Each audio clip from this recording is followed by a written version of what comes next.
This doesn't happen very often to me. I like this car. I like it despite all its faults. It's a real head-turner. And when I look at the Mercedes CLA from this angle, I have thoughts that could get me arrested. What a car. But let's get down to business. CLA is Mercedes-Benz another attempt at going after people who are not queuing for a pacemaker just yet. I don't know where this young, trendy metropolitan crowd will get about 60,000 euros, because this is what this particular test example costs, or even 45,000 euros for anything decently spec'd. But someone is buying small Audis and BMWs, so why not Mercedes? Beside interesting design, CLA offers the usual set of safety gizmos like active cruise control or collision mitigating system.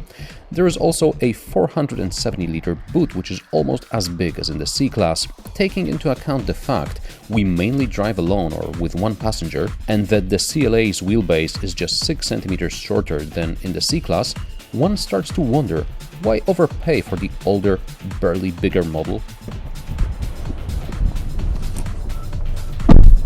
From this perspective, I don't mind I'm cramped here in the back. Headroom is bad and the car is a 5-seater, only theoretically.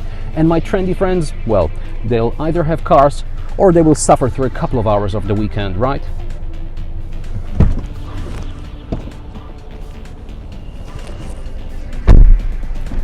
As far as I can tell, nothing has changed in the front here compared to the A-Class. If you're wondering why this dashboard is rather high, it may have something to do with the next model in the lineup, that would be the GLA.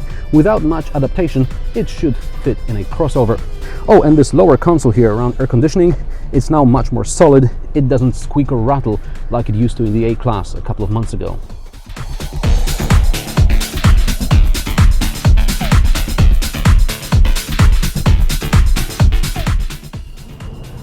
Like in the Mercedes A-Class, also the CLA is rather hard. The ride is rather hard. Maybe it's because of the optional 18-inch wheels, but at the same time the car rolls heavily in the bends and the seats don't offer good lateral support, even though they look as they might, right?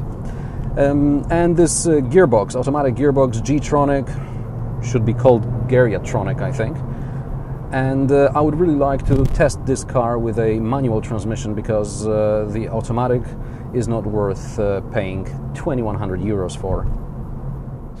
Interestingly enough, the biggest wheels available for the standard CLA are 18-inch, but even these relatively big wheels look small on it. Probably bigger rims will be available on the AMG model.